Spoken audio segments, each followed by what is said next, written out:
Order. Thank you everyone for joining us today. Today's e-petition session has been scheduled to give members from across the House an opportunity to discuss the movement of goods between Great Britain and Northern Ireland. And sessions like this would normally take place in Westminster Hall, but due to the suspension of sittings, we've started holding these sessions as an alternative way to ensure these issues can be considered by the Petitions Committee and present them to government. We received more requests to take part than could be accommodated in the 90 minutes that we're able to schedule. And even with a very short speech limit for backbench contributions, that shows just how important this issue is to members of Parliament from across the House. I'm very pleased that we are holding today's virtual session, and it means that members who are shielding are able to take part as well, or self-isolating indeed. So I'm also pleased that opposition parties have fielded front bench speakers and that we have a minister attending who can respond to the points raised, as we would in Westminster Hall. So to begin today's session, I call Elliot Colburn. Thank you very much, Chair, and good afternoon, colleagues. On behalf of the Petitions Committee, I want to begin by reminding colleagues that today we are discussing e-petition 573209, entitled Trigger Article 16, We Want Unfettered GB/NI Trade. This petition was started by the First Minister of Northern Ireland, Arlene Foster, and the prayer of the petition states, and I quote, that Her Majesty's Government must immediately remove any impediment or barrier to unfettered trade within the United Kingdom. After just 1 month, Northern Ireland is suffering real economic and societal difficulties as a consequence of the Northern Ireland Protocol operating and creating new barriers to unfettered trade within the United Kingdom, disrupting supply line of goods to Northern Ireland. The government should use all the powers it has to move urgently to protect UK trade and to ensure that all UK goods and produce can freely flow to and from every part of the United Kingdom. To date, over 142,000 people have signed this petition, including 97 from my own Carshalton and Wallington constituency. But I think one thing is important to highlight at this point, unlike other petitions, this I think has been a fairly regional response. Over 50% of all signatories to this petition have come from the 18 Northern Irish constituencies alone. The petition's website has also received a number of related petitions on the movement of goods between GB and NI, predominantly relating to the movement of pets and animals, such as a petition about guide dogs and the movement of poultry, including rare breeds and traditional breeds. I should declare at this point that my fiancée used to be on the board of the Poultry Club of Great Britain and is editor of the Fancy Fowl magazine, both of which have campaigned on this issue. Given how many colleagues wish to speak in this debate, particularly our colleagues from Northern Ireland, I won't be going on for very long to ensure that we have the time to hear as many contributions as possible. But in my short contribution, I want to give a setting of the scene opening, discussing what Article 16 is, what the issues are that led to this petition being triggered, and the potential solutions and the various asks of government. According to the House of Commons Library, Article 16 is an emergency brake that allows either party to suspend parts of the Northern Ireland Protocol within the withdrawal agreement in order to deal with serious difficulties. The text of the protocol provides more precise details of how this can occur.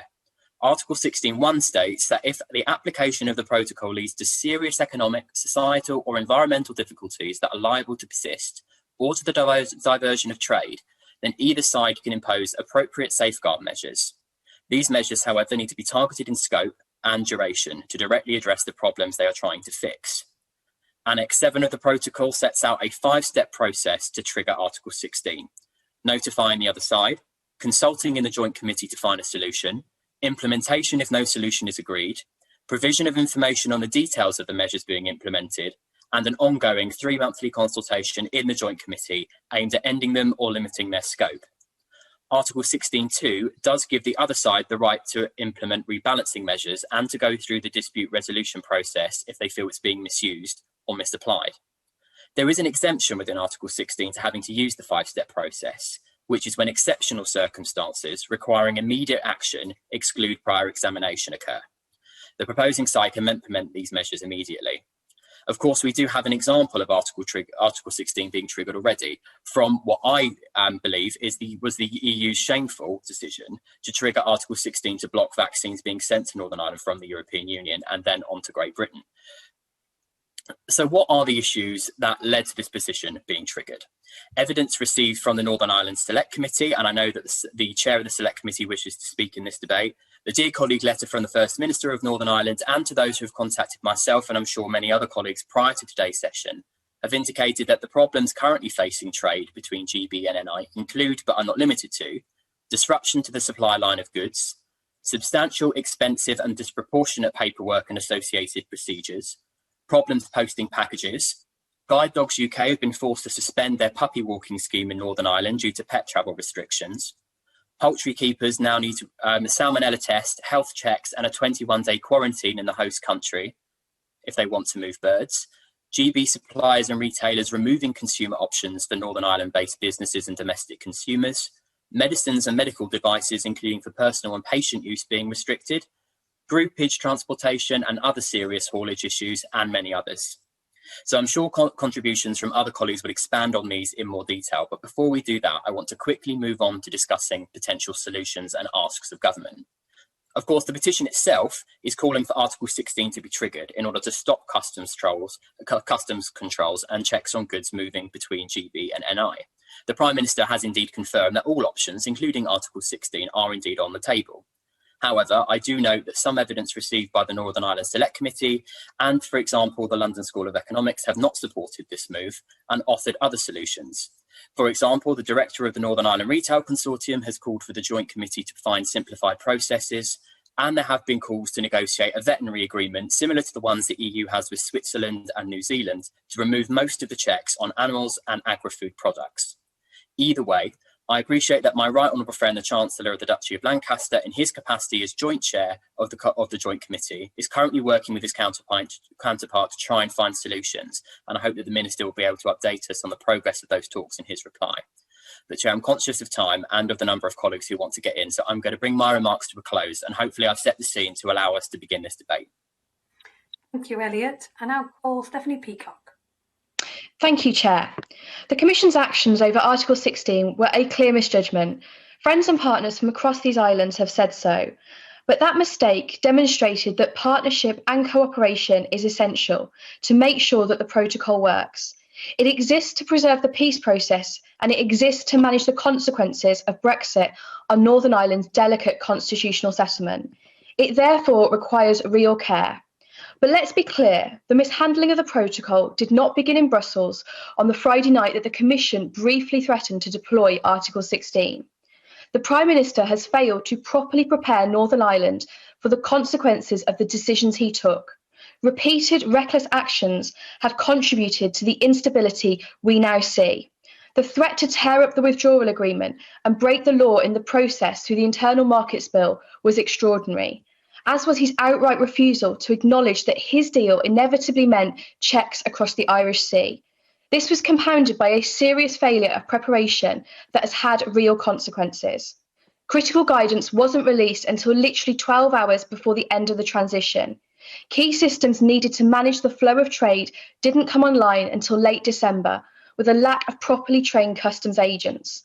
The major Brexit preparation adverts, designed to prepare British businesses for huge changes, didn't mention Northern Ireland at all. All along, the Prime Minister denied his deal meant any checks, unable or unwilling to face the consequences of his decisions. Little wonder businesses and communities weren't prepared. Brexit proposed profound challenges to the delicate constitutional settlement in Northern Ireland. The protocol exists to manage those challenges. That's why it is essential the EU and the UK now work together on solutions to make sure it works into the future. The government must provide businesses in Northern Ireland with the support they need. And businesses in Barnsley and across Great Britain need that support as well. Without a concerted effort and information campaign from the government, many businesses that we represent will simply cease trading with Northern Ireland, and that cannot be acceptable from anyone's perspective. The government have a duty to protect trade across our United Kingdom. Thank you. Call Simon Hoare. Thank you, Chair. The Good Friday Agreement is the most precious prize probably of our political lifetime. And I think we're right to celebrate it, and we need to secure it. As others have said, and doubtless will go on to say, it is, of course, a sometimes difficult tightrope act of fine balancing between competing and often conflicting views. The Good Friday Agreement and the peace and prosperity of Northern Ireland works best and maximises itself when both, if I can use this phrase, sides are happy or at least reasonably content. The protocol needs to work out its creases. It hasn't been in operation for that long. Evidence that we have heard suggests that after the sort of COVID and pre-Christmas stockpiling issues, trade is coming back to volumes to be expected for this time of year. The capacity in the ports is there. What we do need to see is an increased campaign to heighten awareness of businesses within GB with regards to what they need to do. It's tempting, I'm not one tempted by it, to dismiss the concerns that we will hear from the Unionist community in this debate. The Good Friday Agreement can only work when nationalists and unionists are broadly on the same page on many of the big issues. We cannot just dismiss these concerns. They need to be addressed. But calling for the triggering of Article 16 or the abandonment of the protocol is, I would suggest, naive and premature, hopefully not needed at all. The work of the Joint Committee, the UK government and the EU seem to me perfectly alert to the need to deal with these issues and to deal with them in a timely fashion.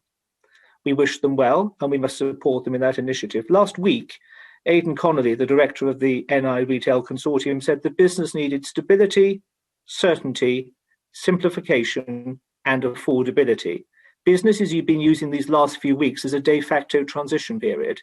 Let us deliver that certainty by confirming that the protocol is here. It has to work. There are no alternatives.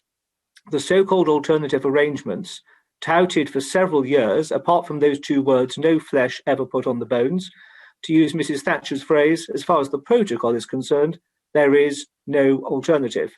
In the interest of peace and prosperity and goodwill amongst our fellow citizens across Northern Ireland, we should now all be focusing, all parties in Stormont and in Westminster, working with the EU to make sure that the protocol works so that the best of it can be maximised, i.e. 2 feet, one in a single market of the UK and one in the EU single market. Advantages to businesses in Northern Ireland not available to those in my constituency or anybody else on the mainland. This is the potential to be a golden age for the Northern Irish economy. We should all grab it with both hands. Thank you. Sir Geoffrey Donaldson. Thank you, Madam Chair, and I welcome this debate today, and I want to thank every single one of constituents from across the United Kingdom, and particularly in Northern Ireland, who signed the petition. We'd exceeded the 100,000 signatures after 24 hours, which I think demonstrates clearly the strength of feeling in Northern Ireland about the damaging impact the Northern Ireland Protocol is having. And it's not just on trade, Madam Chair, it is also on Northern Ireland's relationship with the rest of the United Kingdom. And as Lord Trimble, writing at the weekend, said very clearly, that this damages the Belfast Agreement. It undermines a core principle of that agreement, which respects Northern Ireland's place within the United Kingdom. And if the stated objective of this protocol is to protect the peace process and the agreement, then I have to say, Madam Chair, it is not having that effect. It is creating economic instability in Northern Ireland and has the potential to create political instability. And that's why we need to see the government acting to deal with this issue. So what are the problems with this protocol? Well, let me give you a couple of examples. A constituent of mine, an 80-year-old pensioner, was sent a birthday gift 2 weeks ago by her son in England. That parcel was opened by Border Force, UK Border Force, the contents examined, a sticky tape put around the parcel, and it's sent on days late after my constituent's birthday. Who on earth argues that interfering with a birthday gift from a son in England to his mother in Northern Ireland protects the peace process or protects the EU single market. It's a nonsense, and it has to be dealt with. Equally, when my constituent yesterday went to order goods from a supplier in Great Britain, he was informed that he must pay, quote, a border fee to bring those goods from Northern Ireland or from Great Britain to Northern Ireland. And yet we are told by some there is no border. But clearly, Madam Chair, that is not the case. And businesses in Northern Ireland who are experiencing enormous difficulties with their supply chains. That's why, Madam Chair, we need the UK government to act. This is the UK internal market. The difficulties are within that market. It is the responsibility of the UK government to act. And that's why we are calling on them to use their powers under the protocol to take the necessary action through Article 16 to resolve the diversion of trade, the disruption in trade between Great Britain and Northern Ireland, and to restore the citizenship rights of the people of Northern Ireland to trade freely with the rest of the United Kingdom. A freedom they have enjoyed for 200 years. In this, the centenary year of Northern Ireland, Madam Chair, we expect the Prime Minister and the government to act to address and resolve these issues and to replace the protocol with arrangements that respect Northern Ireland's place within the United Kingdom. Lawrence Robertson. Well, thank you. It's a good starting point to remind ourselves that the protocol actually breaches Article 6 of the Act of Union 1800 and also the principle of consent, which is enshrined in the Belfast Good Friday Agreement. It's also causing very great difficulties for businesses and consumers in Northern Ireland who are now reconsidering their supply chains, and also for the businesses in Great Britain, which for many years and even decades have supplied those people. So a chain of supply which remains within the United Kingdom, has no prospect of being exported to the EU, is being handicapped unfairly. The animal-based products, including foods which have been produced in GB for all those decades, have not suddenly taken a nosedive in terms of their standards. So why is there a need for intensive checks to be carried out, sometimes pallet by pallet or even case by case, when those goods get to Northern Ireland? There is absolutely no reason for that to happen. But the futility of the EU's approach to this, I think, is probably best highlighted by the fact with regards to pets. A family living in GB wanting to take their dog to Northern Ireland has to have a vaccination against rabies. Now, I'm assured by the veterinary authorities that rabies does not exist in GB and does not exist anywhere in Ireland. And when our Chancellor Duchy of Lancaster raised this issue with Vice President Šefčovič on the 2nd of February, he was told, apparently with a complete lack of awareness of the nonsense of the situation, that such vaccinations will have to continue. I think the EU also fails to understand how borders in relation to Northern Ireland operate. There's been a border on the island of Ireland for 100 years, but it works with a nod and a wink. Goods and people cross that border sometimes several times a day without let or hindrance, without problems being caused to people on either side of that border. And similarly, goods have passed from GB to Northern Ireland and vice versa for all of those 100 years, with cursory checks sometimes being carried out, but again, nothing substantial. I think the problem has come through the EU's insistence on codifying the arrangements, and we need to move on from that. To set our minds, the EU minds at risk, we can assure them that the Northern Ireland's trade with the Republic of Ireland is a minute part of the overall GDP of the EU, and the EU only physically inspects 1.3% of all goods entering the EU in the first place. So why are they putting such strong emphasis on what we send? We really do need to put some easements in place. We need to revisit the protocol. We need to consider veterinary arrangements with the EU. We need to consider mutual enforcement with the EU, but we cannot carry on as we are. Thank you. Thank you. Colm Eastwood. Thank you, Madam Chair. I think at the very outset, it's important for someone from my background to say very clearly that we absolutely acknowledge the very genuine concerns that many people, particularly in the Unionist community, have about this protocol. But I think we also have a responsibility to be honest with people. The protocol is there to protect against a hard border in Ireland. It's there as a result of Brexit, particularly the kind of Brexit that has been championed by some of the people who are opposing this protocol. If Britain didn't leave the customs union and single market, we wouldn't need a protocol. But the fact is they have, and that means there has to be checks somewhere. They won't happen on the island of Ireland, but if people want them to happen on the island of Ireland, I think they should be honest with the public that that is their position. But, you know, we've always been different in Northern Ireland. Some of the people, again, who are championing the opposition to the protocol argued very strongly for differentials in terms of abortion, in terms of marriage equality, in terms of corporation tax, licensing laws, libel laws, and of course, in terms of the RHI scheme, where very deliberately changes were made to that scheme to have a difference made for people in Northern Ireland. But look, if there are issues, and we know that there are, some have already been resolved, we can resolve them. But we have to resolve them through the protocol because there is no alternative. At least I haven't heard one from the people raising their voices and signing petitions against the protocol.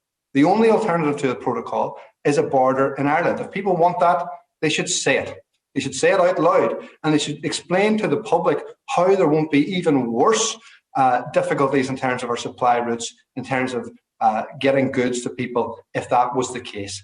And I have to say, I've heard an awful lot about the Good Friday Agreement recently from sources who are now big fans of the Good Friday Agreement. Welcome to the party. I think it's great that they have embraced the principles of the Good Friday Agreement. But one thing that has been mentioned about the principle of consent, let me deal with that as an Irish nationalist. The principle of consent is about whether or not we remain part of the United Kingdom.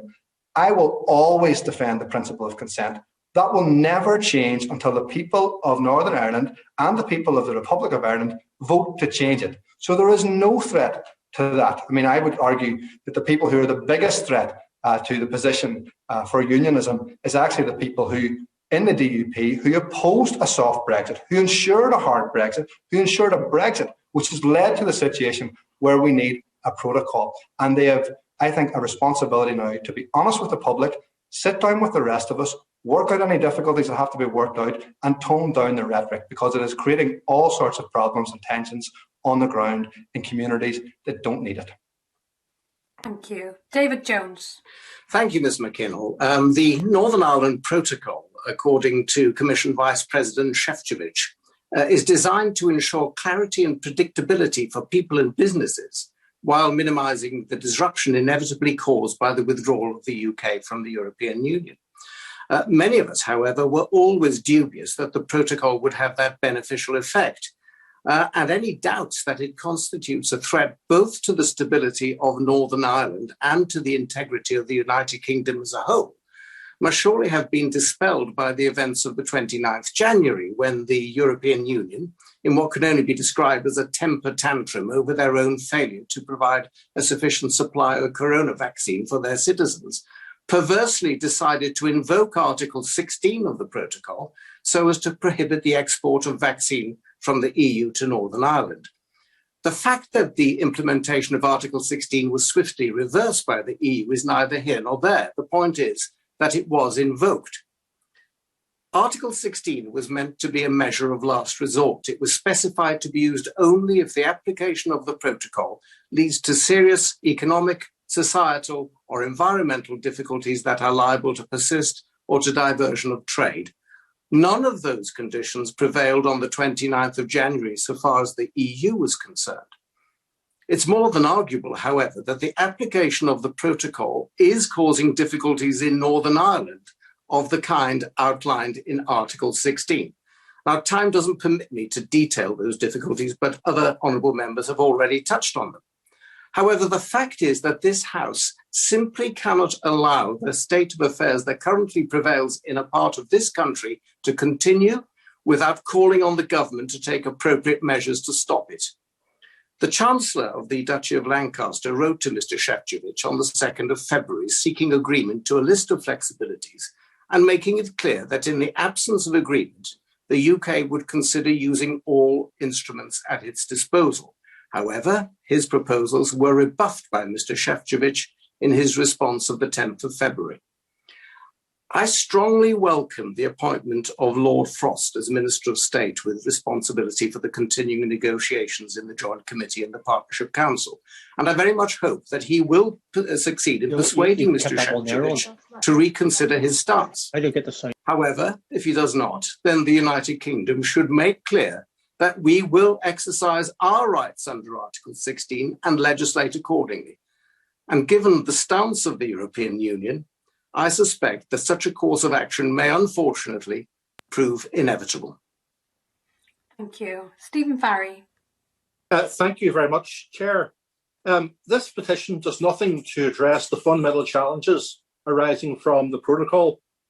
At best, it is a distraction from the practical work of addressing the genuine issues and problems arising. Brexit was always going to pose serious challenges to Northern Ireland and the framework of interdependent relations encapsulated within the Good Friday Agreement. The protocol is the response to the choices made by the UK around Brexit and the prior rejection of better alternatives, including most notably by those who instigated this petition. But any de facto border was always going to cut across some people's sense of identity and create friction in relation to the movement of goods. We have seen the workings of the protocol. Some of the issues reflect a lack of information and preparation, but there are also some genuine structural issues. But in the absence of any plausible alternatives, and I include in that respect a rejection of the so-called alternative arrangements, the only way forward is to fix the problems with the protocol and to smooth over its implementation. Indeed, the successful and smooth implementation of the protocol, including capitalising on the potential comparative advantages arising from unfettered access to markets both in Great Britain and the European Union, could actually help provide a degree of stability.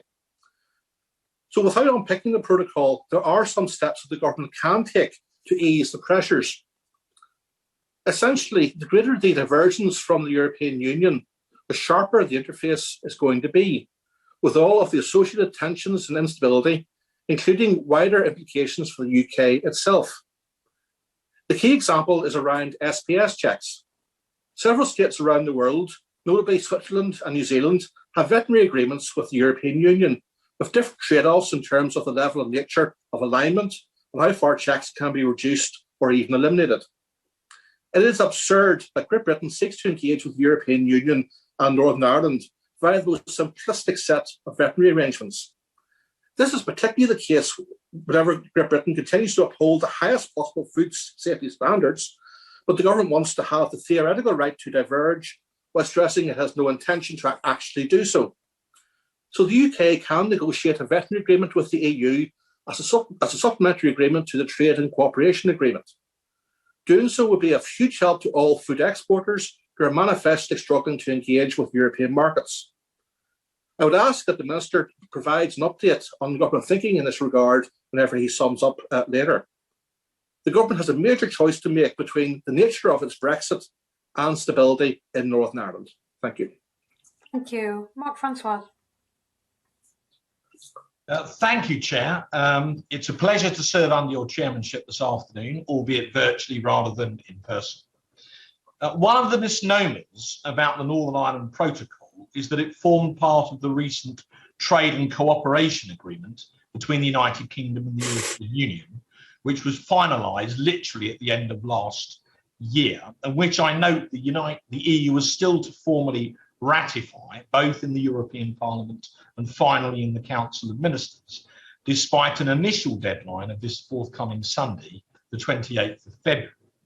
We're therefore in the unusual position of the EU asking us for an extension for a change, and one which I believe we shouldn't grant them for free. However, in fact, the Northern Ireland Protocol is actually part of the revised withdrawal agreement, which Prime Minister Boris Johnson successfully renegotiated after his predecessor, Theresa May, had failed to get her deeply flawed original version through the House of Commons 3 times. In essence, the Northern Ireland Protocol, which we now have, replaced the dreaded backstop in the subsequent renegotiation. The backstop would almost certainly have locked us into a trade restricting customs union forever without any unilateral exit clause. This threatened to create the so-called Hotel California dilemma, i.e. you can check out, but you can never leave.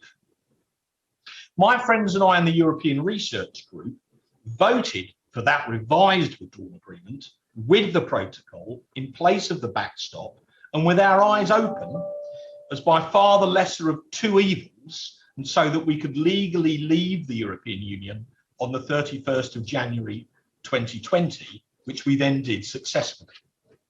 However, we made it very plain to Number 10 at the time, including to the Prime Minister personally, that we regarded the Northern Ireland Protocol as very much unfinished business, which would have to be amended or even replaced entirely at a future date. As this didn't happen by the TCA negotiations, as we'd originally hoped, this matter remains very much extant. To that end, my friends in the European Research Group are currently compiling a detailed report into the background, operation, and potential future options for the Northern Ireland Protocol, which we hope to publish in the relatively near future once it's been finalised. We hope our report will help to move the debate forward from just identifying problems to actually recommending potential solutions. In the meantime, as the chairman of the Select Committee mentioned Margaret Thatcher, and I know he's an immense fan of her politics, I thought I'd quote her too by reminding the committee she once said, Northern Ireland is as British as Finchley. As far as I and my friends in the RG are concerned, it still is. Thank you, Madam Chair. Thank you. Andrew Gwynn. Thank you, Madam Chair. And as we know, the past number of weeks have been incredibly difficult for communities across Northern Ireland. It shone a light on the concerns of communities and businesses across Northern Ireland, and those concerns must be heard.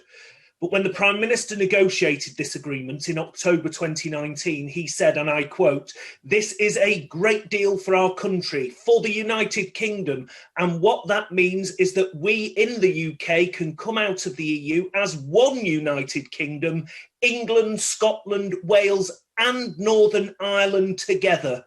3 days later, the Department for Exiting the EU spelled out in terms what the Prime Minister's deal meant. The document read, and again I quote, "There will be additional documentation required on all agri-food goods moving from Great Britain to Northern Ireland to ensure that they comply with the necessary regulations. These would include export health certificates for products of animal origin, fish and live animals, and phytosanitary certificates for plants. These are precisely the checks and requirements which are now causing intense political scrutiny. They are the price the Prime Minister was willing to pay." Now, we have known for some time, for a year and a half, in fact, of the consequences of the deal the Prime Minister signed. Yet he still told the House of Commons on the 3rd of March, and I quote, "We think it's important the protocol should not place unnecessary barriers or barriers of any kind down the Irish Sea." The truth is the Prime Minister's approach has helped no one, least of all the businesses who needed time to clarity to prepare for these changes. His warning of triggering Article 16 only inflames a situation that needs to be calmed. Instead, out of the difficult past few weeks, Northern Ireland needs solutions. Businesses have been crystal clear about that. They have outlined their demands. And the Honourable Member for Surrey Heath has had those clearly. An extension to the grace periods to get some breathing space and to avoid further disruption in just a few days' time. An agreement on veterinary standards that reduces the burden of red tape in the long term. A proper role for businesses in making the protocol work going forward, and a significant ramp up in the effort of the UK government to prepare business for the changes. Achieving it won't be easy, but it would significantly reduce disruption, tension, and provide a long-term foundation for the protocol to work effectively if this was agreed. And we have, with a spirit of partnership on both sides, we have to make that the aim. Thank you, Chair. Thank you. Richard Drax. Thank you, Madam Chairman. This is a very pertinent debate and a very live issue. Understandably, there is much concern from many in Northern Ireland about the protocol and its effect. I recall, along with many, fighting for a United Kingdom to become a truly sovereign country once again for many years, with Brexiteers like me repeatedly saying we must leave the EU as a united kingdom. I don't think we have. Clearly, there was far too much focus on preserving the EU single market at the expense of the UK's internal market. Let me make it clear, no sovereign country should have barriers to trade imposed within it. Worse, Northern Ireland is subject to the European Court of Justice and EU rules. There are some who say that this arrangement gives Northern Ireland the best of both worlds. The implementation of the protocol proves that is not the case. An excellent video I saw recently makes 5 very concise points, which I think are worth repeating. The protocol has, 1, created a customs border between Northern Ireland and Great Britain. 2, driven a coach and horses through the Act of Union, which mandates free movement of trade. 3, compromised the integrity of the UK, turning Northern Ireland into a semi-colony. 4, violated the Belfast Agreement. And 5, was adopted in part as a concession to the threat of sectarian violence.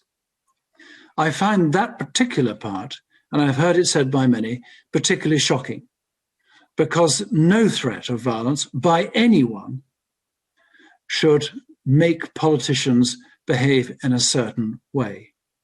We are a united kingdom, and the threat of violence by those, if they want to perpetuate, to go back to their violence, will be dealt with the full force of the law, as in any other part of the United Kingdom. So I can't think of 5 better reasons for scrapping the protocol.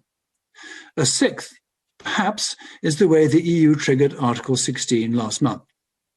It was a belligerent act that we have to expect from the EU, which is still to accept that we have left. Clearly, a solution is needed, and I would urge further negotiation between the United Kingdom government and the EU to ensure that a common sense solution is found. And I'm sure as time passes and the EU realizes that we have left, that can be reached. Finally, I'm a proud member of the Conservative and Unionist Party. That union has served us well for 300 years. It must be nurtured and respected. Jim Shannon.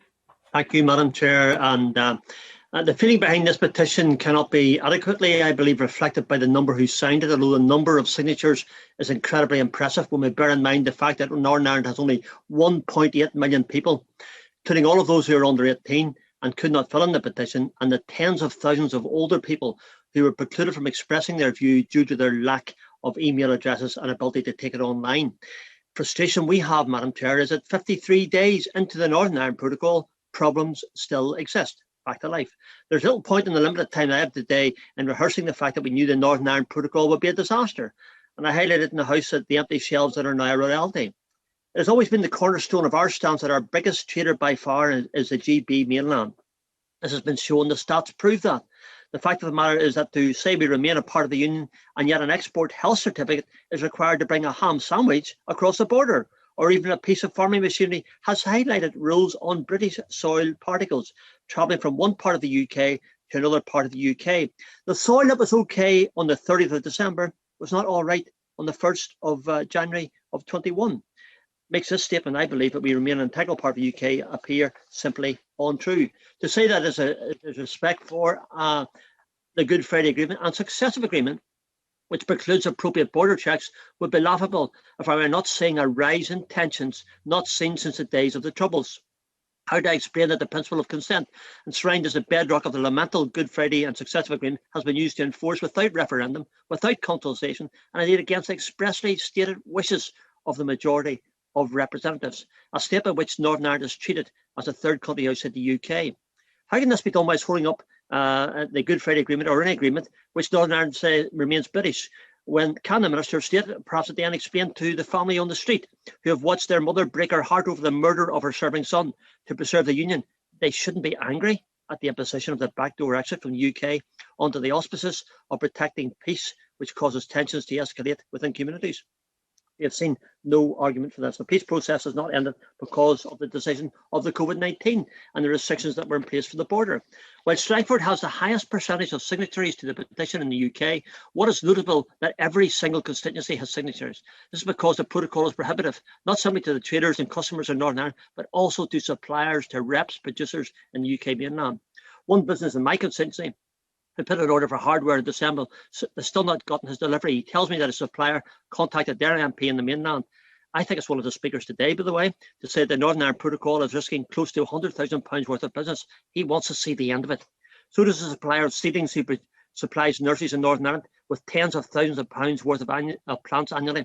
So does the deli meat producer, so does the wine wholesaler, so does the oven repair wholesaler, so does the specialty cheese supplier, so does the building work supplier. So does a fisherman fighting over access, fisheries and trade. Why is it that Northern Ireland fishing fleet are treated as a third world country whenever they bring their catches back to the Northern Ireland?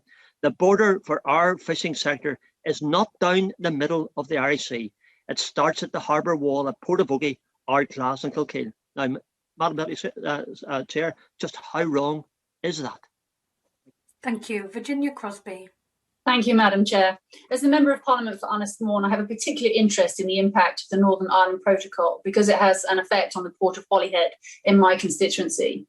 Freight volumes through Holyhead have been impacted by Brexit, and although they're starting to recover, my constituents are concerned about the potential long-term effect. Historically, a significant part of the port's trade has been freight originating in Northern Ireland, which passes through Holyhead en route to the continent via the land bridge. Post-Brexit, it's inevitable that things had to change and that issues would need to be addressed. That is why the Joint Committee for the Withdrawal Agreement was put in place.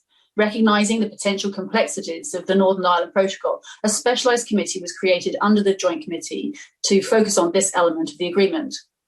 The issues arising at the moment have been passed to the Joint Committee, and it is that body which must work to find a solution. A number of my constituents have signed the E-petition, and I want to encourage them to trust in the UK government and EU authorities to use the Joint Committee as the most appropriate mechanism to find a way forward.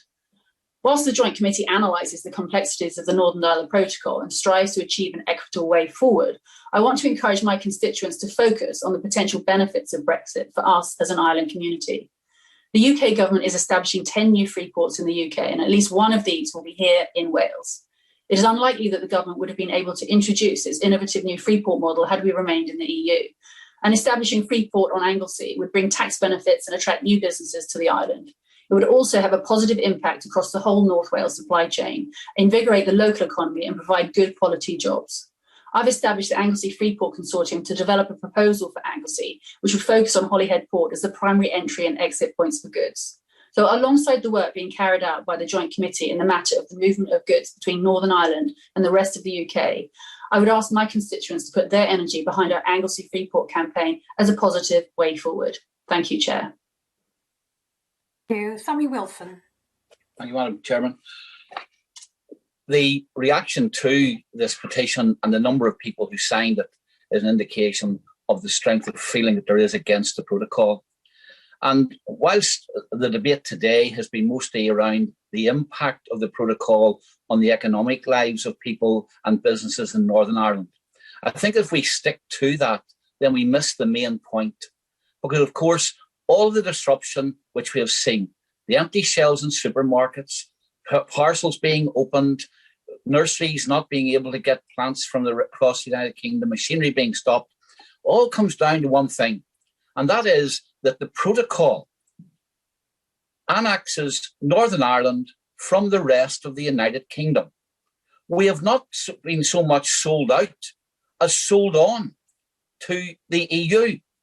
And the delays which there have been, the disruption to trade, arises because the whole body of European law is now embodied in the protocol and applies to Northern Ireland. 70 pages of EU laws are listed. That amounts to tens of thousands of regulations, which now apply to Northern Ireland. Northern Ireland, according to the protocol, and this is the language which is used, has to now regard the rest of the United Kingdom as a third country. That's why, for example, dogs have to be tested for rabies when they're coming into Northern Ireland.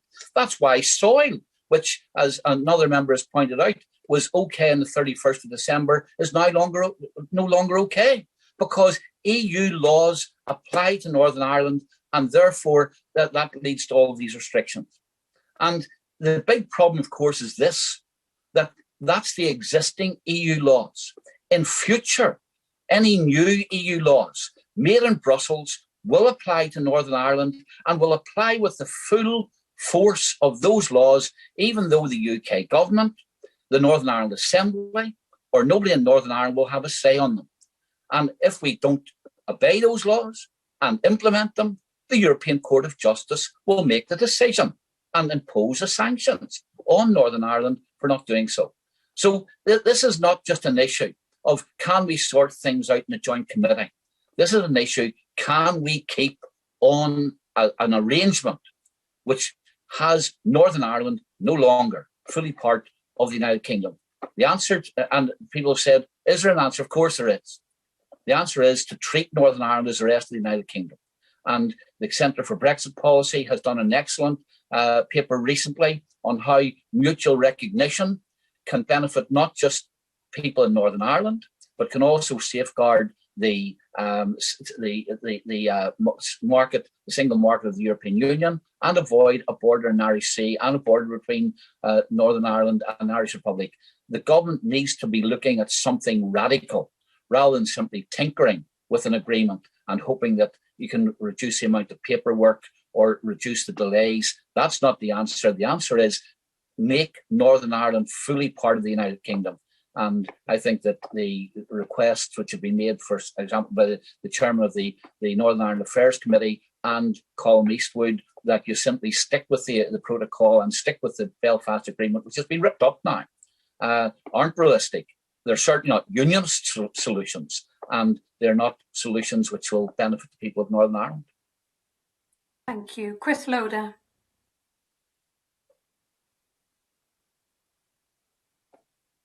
Chris Loder?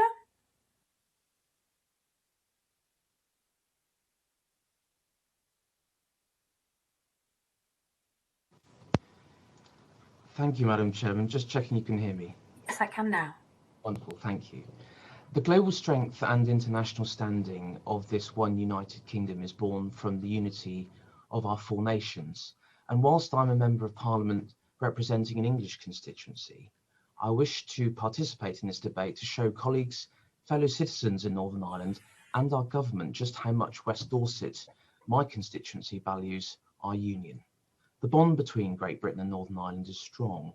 Our commitment to Northern Ireland is not less important than a commitment to the EU. It should be at least equal, if not more so. Of the purchases bought outside of Northern Ireland, 65% come to Great Britain, 4 times higher than that to the Republic of Ireland, for example. Similarly to West Dorset, Northern Ireland has a high number of micro-sized businesses, and in Northern Ireland, 44,000 of them rely on trade with Great Britain. So when we see the extent of the problems being experienced in the supply chain because of bureaucracy and whatever guise, it is clear that these issues are causing economic and societal difficulties. In January, as we all know, the European Union threatened to trigger Article 16 of the Northern Ireland Protocol to prevent EU vaccination supplies getting to Great Britain via the Republic of Ireland. The failure of the EU's vaccination scheme, due to their own poor planning, through which they have vaccinated just 5% of the population compared to our 25% in the UK, is in no way equivalent to the disruption of the flow of goods currently seen to and from Northern Ireland. Triggering Article 16 in this instance, I believe, should be considered by the government as part of a suite of options to find a solution to these issues, although I hope it would not be necessary. But we cannot escape the extent of these issues and how they are impacting fellow citizens in Northern Ireland. This situation simply cannot go on. So today I'm here as a member of the United Kingdom Parliament to urge the government to rapidly find a solution to these difficulties, and I look forward to hearing from the Minister what the plan of action is to sort this issue out. Thank you, Madam Chairman. Thank you. Colin Lockhart.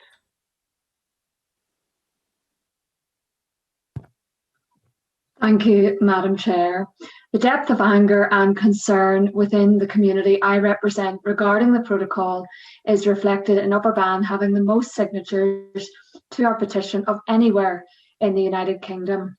And I say thank you to every signatory.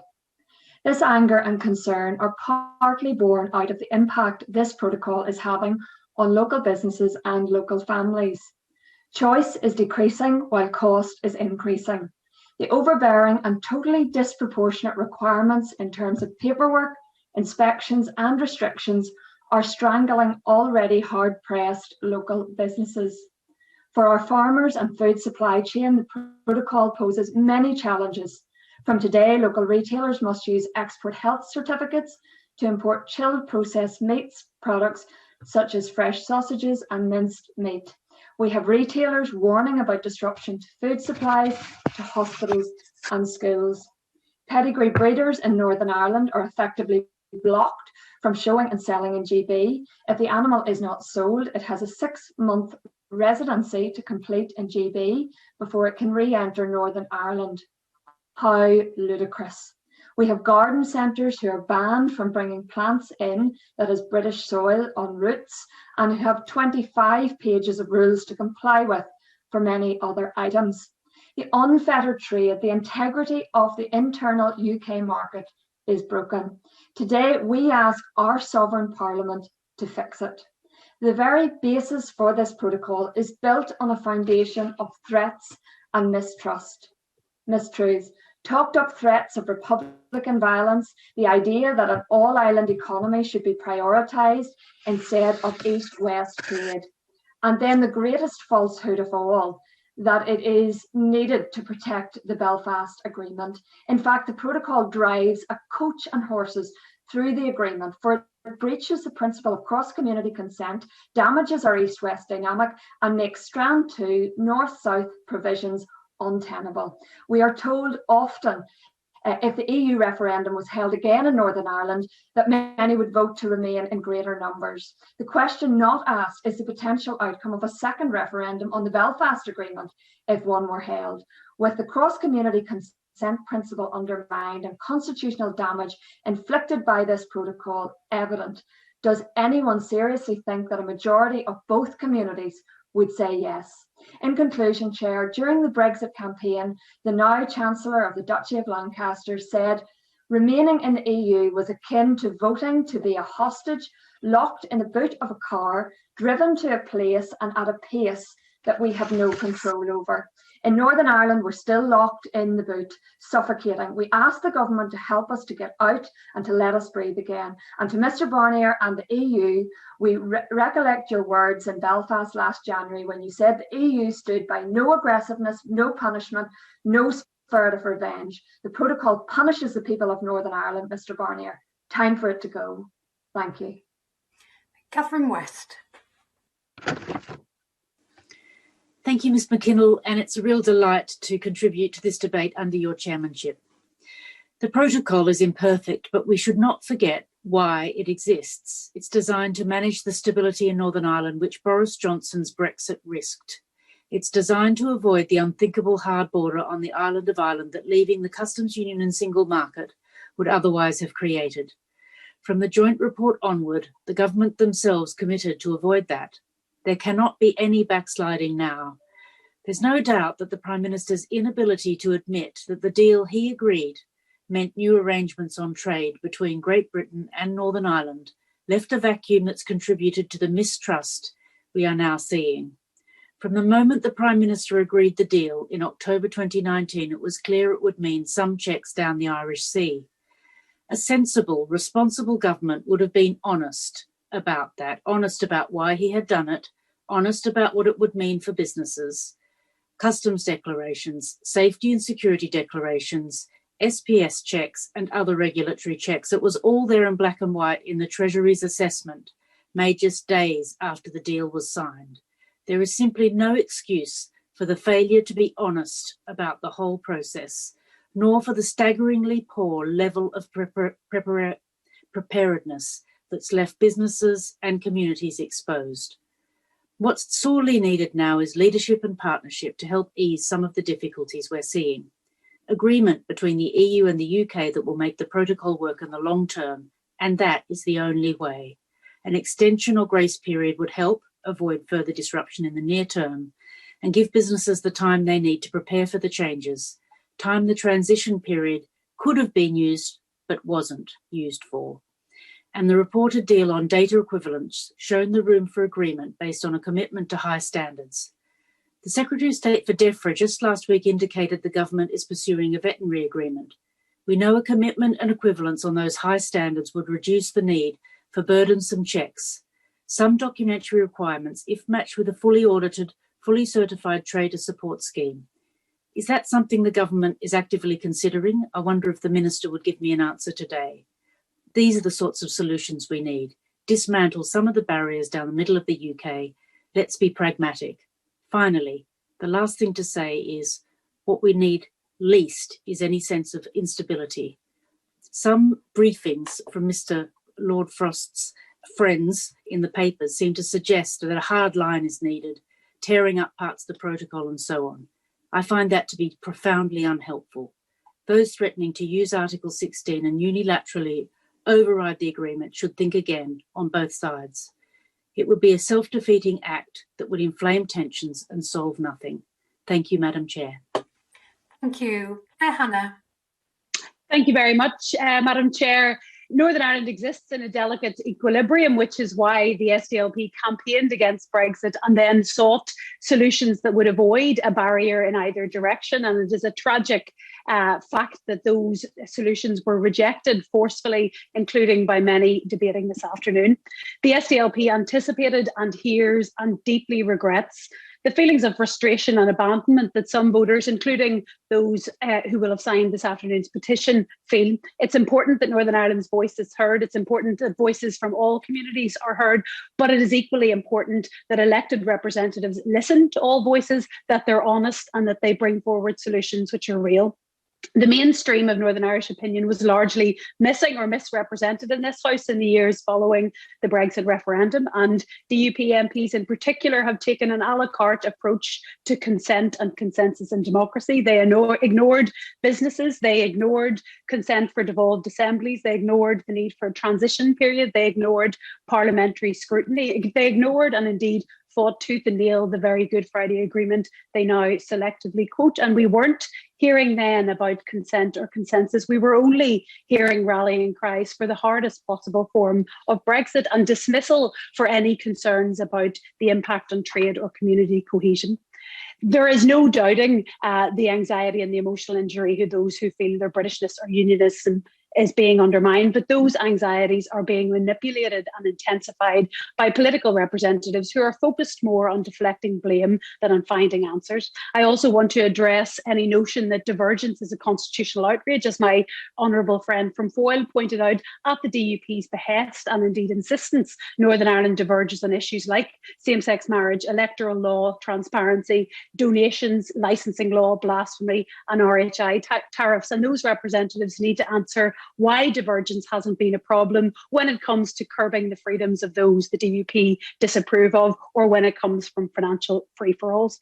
And Mr. Speaker, I want to address the impression being given about the scale of disruption, and previous members have outlined a more realistic and sensible impact of the disruption. Certainly there has been disruption. You don't end a 50-year trading relationship without that, and many people will notice differences from the 31st of December, but it is worth reminding members that fewer than one business in 5 supports tearing up the protocol. The SDLP, like other good faith actors, is seeking to work through the challenges of the protocol and in time to realise the opportunities that exist, being at the hinge of the UK and the EU markets. Otherwise are only offering binary choices and continued political instability. People in Northern Ireland have had decades of that, and they deserve much more than the politics of escalation and the quick fix. Thank you.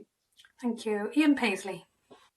Thank you, Madam Chair. And could I start too by thanking all of the people who took the trouble to sign the petition and allow for this debate. In October 2019, the Northern Ireland Affairs Select Committee was told by the then Secretary of State that the checks envisaged under a protocol arrangement would be minimal.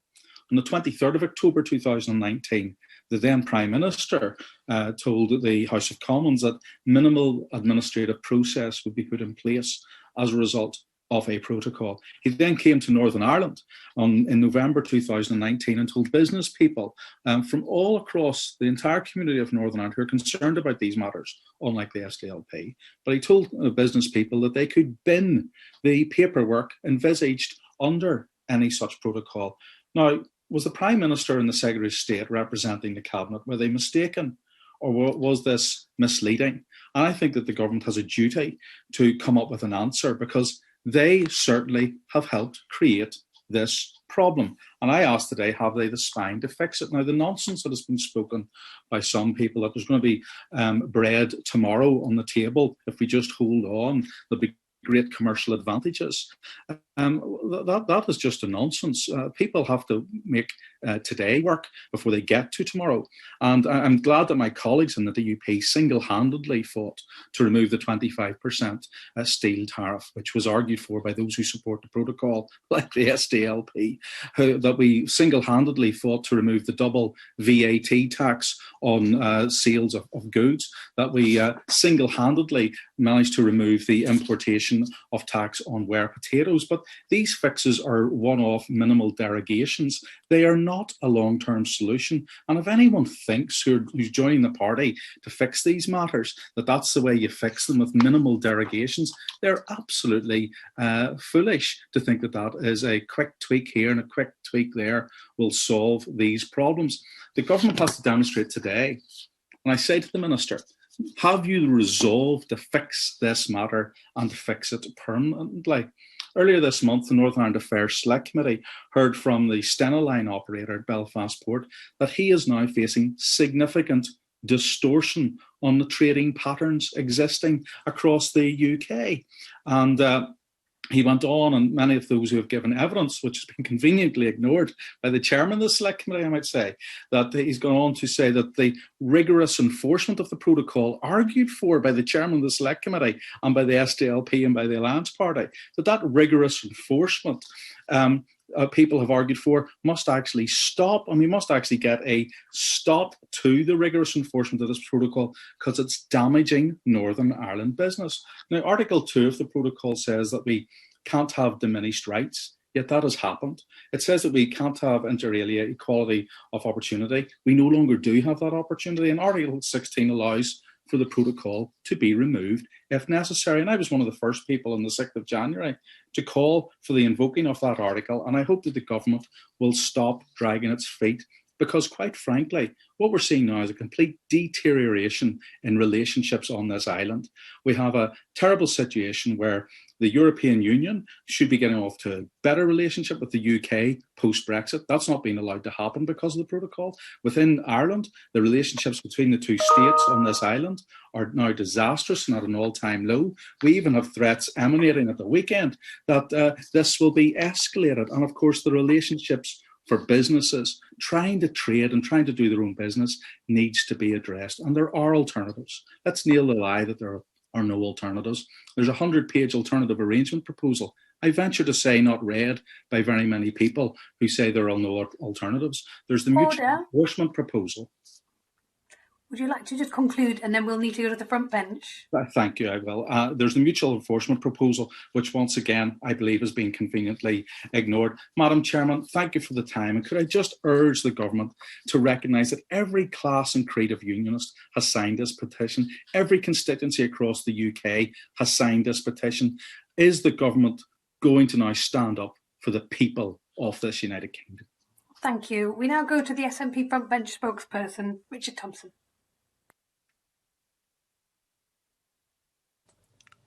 Thank you, Madam Chair. In his statement to the House on the 9th of December, the Chancellor of the Duchy of Lancaster assured members that the protocol ensured the best of both worlds for Northern Ireland, with unfettered access for Northern Irish businesses to the whole of the UK market, yet he only proclaimed that it ensured the smooth flow of trade from Great Britain to Northern Ireland. So, taking him at his word, it must be somewhere in between unfettered and smooth that the problems now facing the businesses and communities of Northern Ireland now presumably find themselves.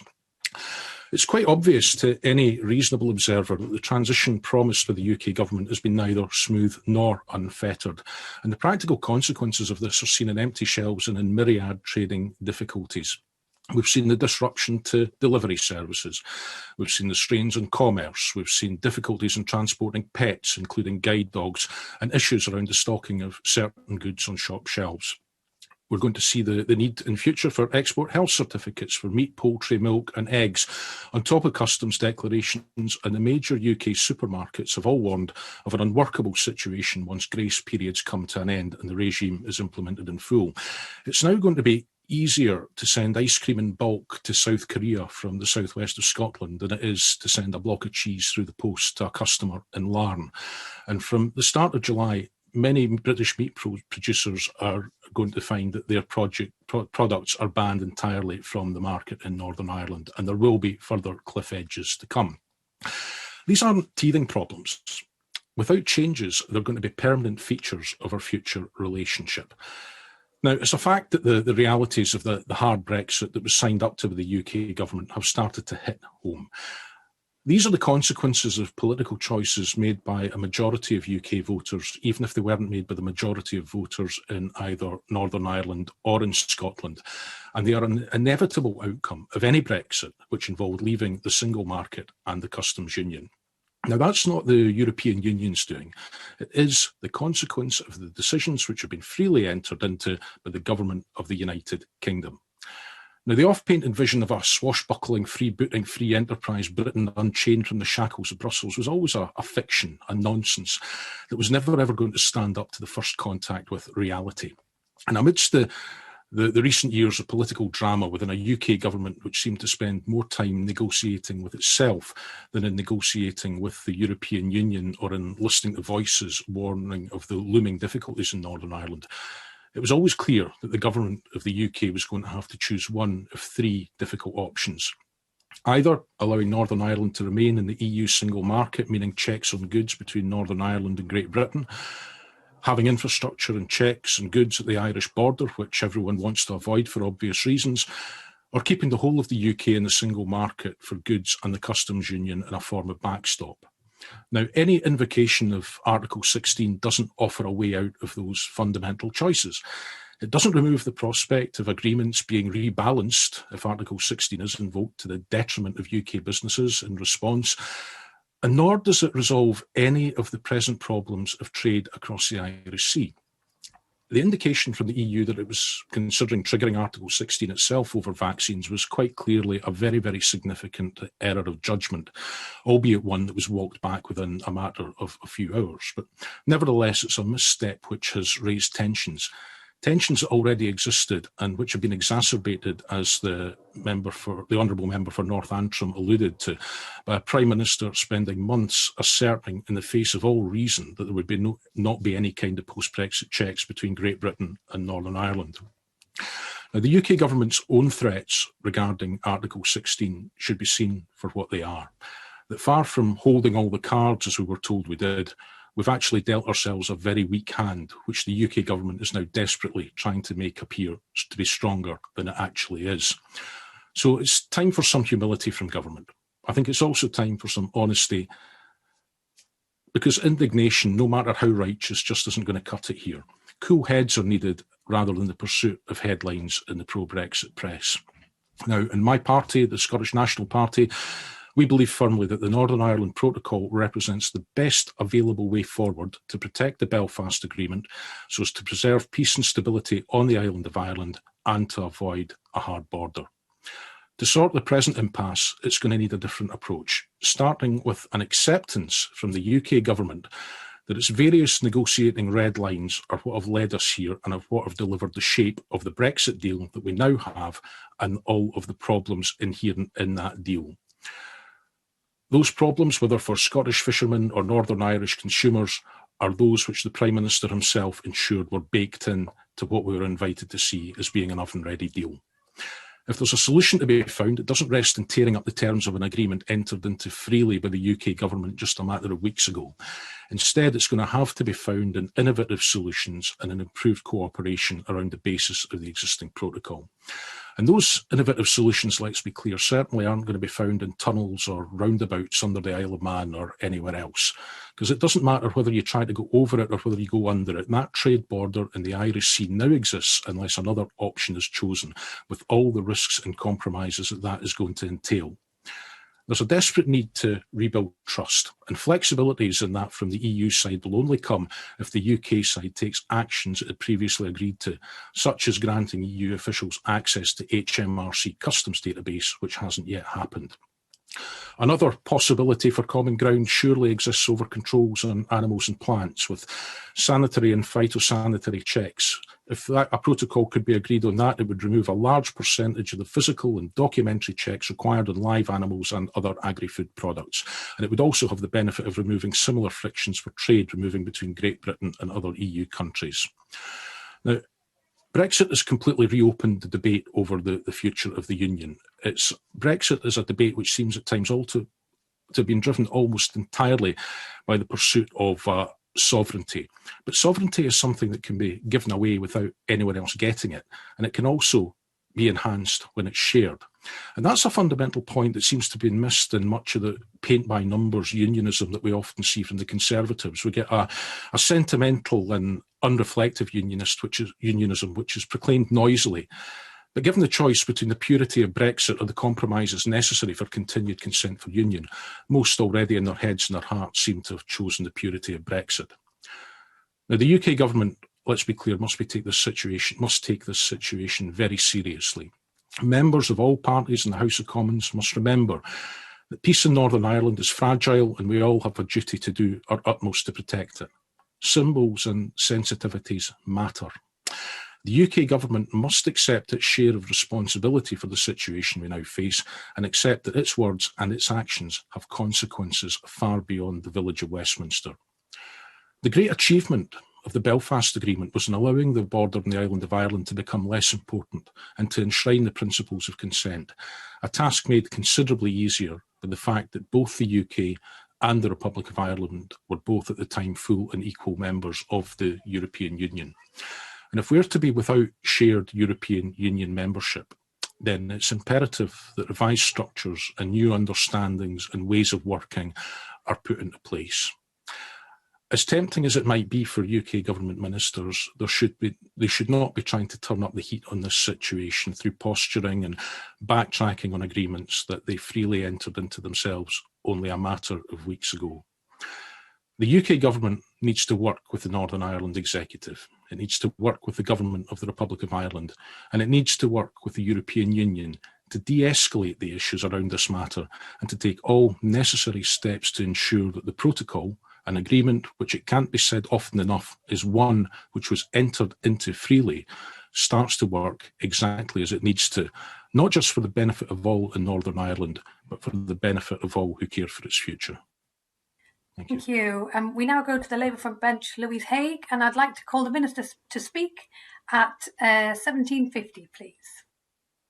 Madam Chair, and thank you to everyone who has spoken in today's debate and to those signatories to the petition. We've heard examples of the disruptions that have been caused by the end of the transition period and from the Northern Ireland Protocol, many of which have been debated many times over the last few years and since the protocol was implemented on the 1st of January. And more importantly than that, we've heard about the strength of feeling from the signatories to the petition. Recent weeks have clearly demonstrated the need for partnership from the EU and the UK, make the protocol work in the interests of all communities, and the need for recognition and sensitivity from both sides to respect all aspects of the Belfast Good Friday Agreement. It has shown the real danger of unilateral action, and it has shown that concerns, particularly in the Unionist and Loyalist communities, are real and deeply felt. And so it's important we have this debate today in that context, to find solutions, both immediate and in the long term. But sadly, as we've also heard today, the responsibility and leadership that is required to deliver politically and practically on those solutions has been absent. And briefings over the weekend suggest the government is prepared to reignite the acrimony and instability of the last number of years.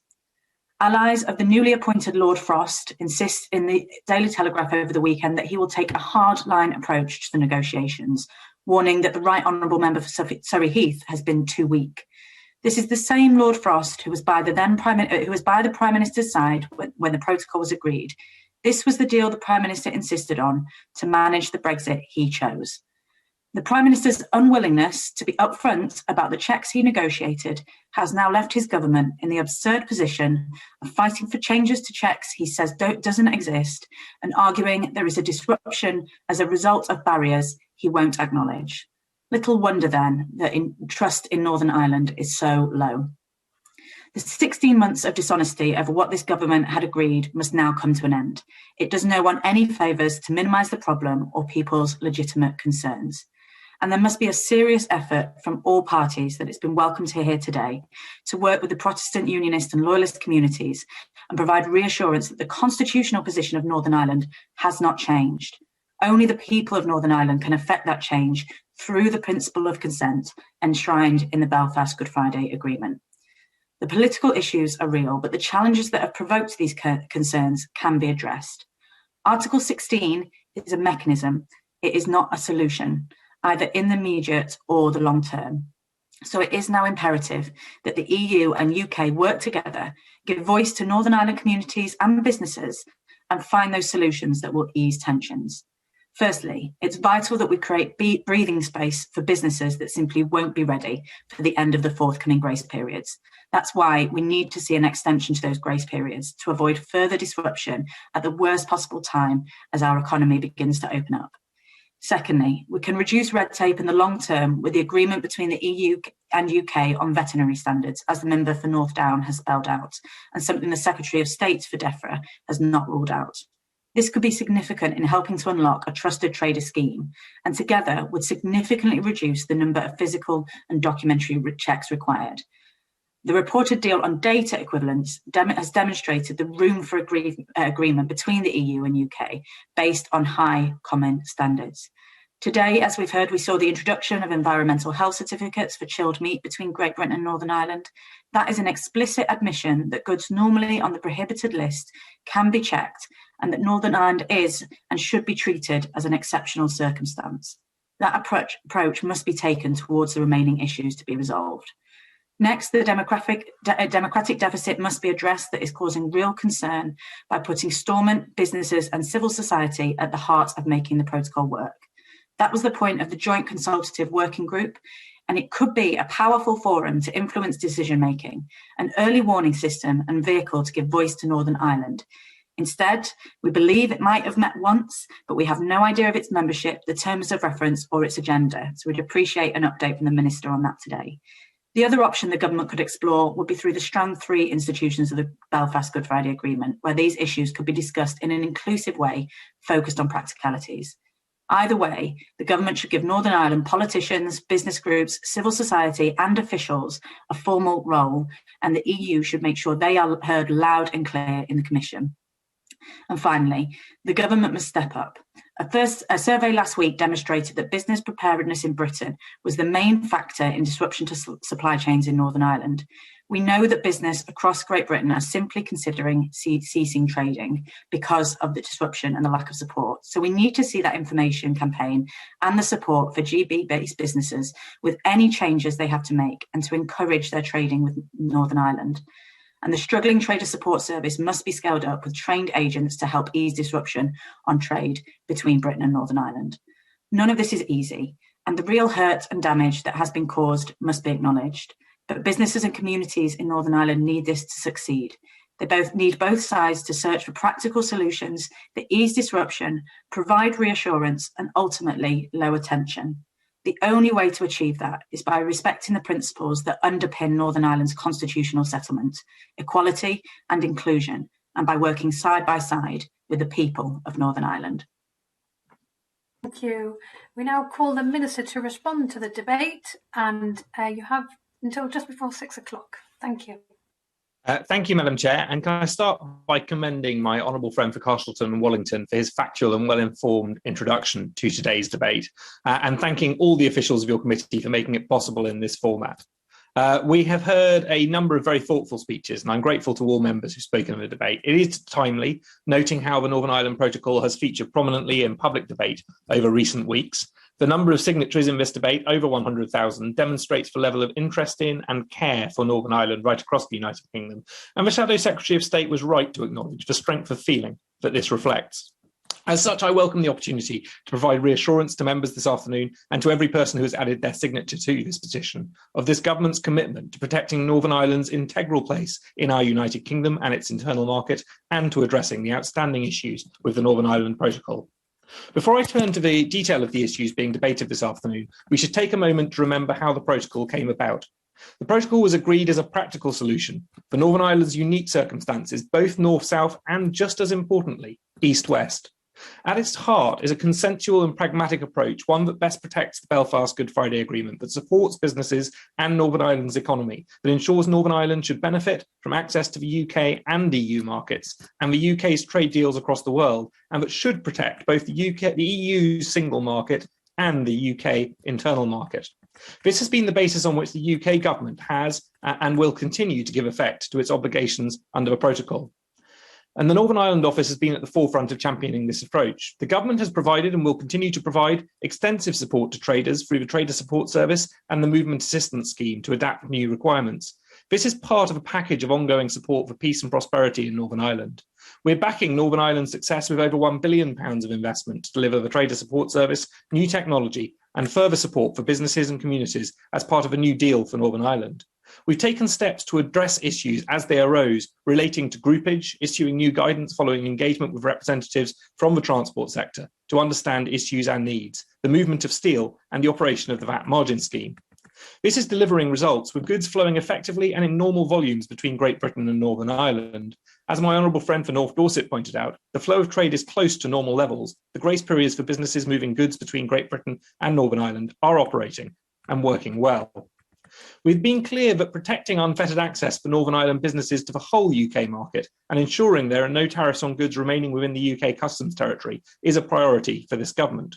To deliver this, we have passed the UK Internal Market Act 2020, which enables qualifying goods to continue to be placed on the whole UK market, even where the protocol applies different rules in Northern Ireland, and prohibiting checks and controls as goods move from Northern Ireland to the rest of the UK. We secured agreement at the Joint Committee on the 17th of December that pre-departure and export declarations will not be required for most goods being sent by firms from Northern Ireland to Great Britain, and the basis for the UK Trader Scheme, which ensures there are no tariffs for businesses and consumers on internal UK trade. And we are bringing forward further measures in the second half of 2021 to focus the benefits of unfettered access on genuine Northern Ireland businesses to ensure they have a competitive advantage over traders elsewhere on the island of Ireland. But in addition to these economic considerations, the protocol should, in its own words, impact as little as possible on the everyday life of communities. Stories of individual consumers not being able to access everyday supplies, whether it is buying plants for their gardens, travelling with their pets, or buying sausages in their supermarkets, are a real concern. We have committed to addressing these issues, and we will. It is vital that the protocol does what it is designed to do, to avoid disruption to everyday lives while protecting Northern Ireland's place in the UK internal market and our customs territory. As my honourable friend, the chair of the Select Committee, pointed out, we need to deliver certainty for businesses, not further uncertainty.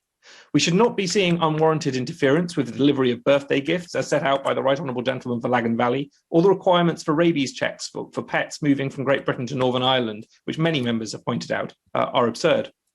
But these things could be solved by sensible implementation or resolutions through the Joint Committee and a sensible, pragmatic approach being taken by both parties.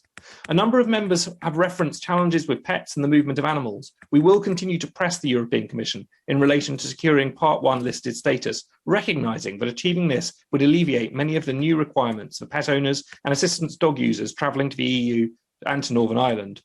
The government is engaging with DAERA and Ireland's Department of Agriculture, Food and Marine to explore means to streamline pet travel between the UK and Ireland, recognising the high standards of animal health that the UK and Ireland share. In the meantime, DAERA have confirmed that there will be no routine compliance checks on pets or assistance dogs entering Northern Ireland from Great Britain until at least 1st of July 2021. Northern Ireland-based pets or assistance dogs returning to Northern Ireland from Great Britain can continue to use a Northern Ireland-issued EU pet passport to re-enter Northern Ireland and will not need an animal health certificate. On fisheries, there will be no new phytosanitary requirements for UK flag vessels with their port of registration in Northern Ireland when landing fishery products into Northern Ireland or EU ports. This will be the case regardless of the location from which those products are caught. As we have heard from the contributions made by right honourable and right honourable members on all sides here today, the EU's invocation of Article 16 caused acute shock and anger right across communities in Northern Ireland. The Commission withdrew its invocation of Article 16 and subsequently clarified their approach, which is welcome. But trust, as we have heard already today, has been eroded, profoundly undermining the operation of the protocol and cross-community confidence in it. It is therefore right that urgent steps are taken to address concerns raised about the operation of the protocol, a point highlighted by a number of signatories to the petition before us today. That is a point we have made unequivocally to the EU, and the work is now underway at pace with the EU with the shared objective of finding workable solutions on the ground. A meeting of the UK-EU Withdrawal Agreement Joint Committee will be convened for this Wednesday to provide the necessary political steer and to approve and approval for this work. This point has been clear in recent discussions, including with the EU. The Joint Committee co-chairs and the Secretary of State for Northern Ireland held meetings with businesses and civic society last Thursday, where they heard a wide range of views to inform these discussions. This close engagement will continue, including through the existing Business Engagement Forum that the Secretary of State for Northern Ireland convenes and the Special Protocol Brexit Business Task Force that has been established by the Chancellor of the Duchy of Lancaster. We want to use that process with the EU to find solutions to the issues that are faced, recognising the obligations on both the UK and the EU to make the protocol work in a way that avoids disruption to everyday lives. We want to take the opportunities that a well-implemented protocol can offer for Northern Ireland, and that were alluded to by the Honourable Gentleman for North Down, my honourable friend for Innis Mon, who I wish well with her campaign for a free port, and my honourable friend, the Select Committee Chair. But there is and remains an overriding duty on the UK government to protect the interests of the people of Northern Ireland and their place in the United Kingdom, something that many of my honourable friends have alluded to in this debate. Even the Honourable Lady for Barnsley East pointed out the risk that without action, some GB businesses could choose to cease doing business with Northern Ireland, and that is a step which we want no business anywhere in the UK to have to take. As such, we will always consider all instruments at our disposal, including invoking Article 16 if necessary, to protect the interests of the people of Northern Ireland and safeguard the effective movement of goods, people, services and capital throughout the United Kingdom. We will continue to keep Parliament updated on the progress of the work that is underway and of the steps we will take to safeguard the interests of businesses and individuals in Northern Ireland.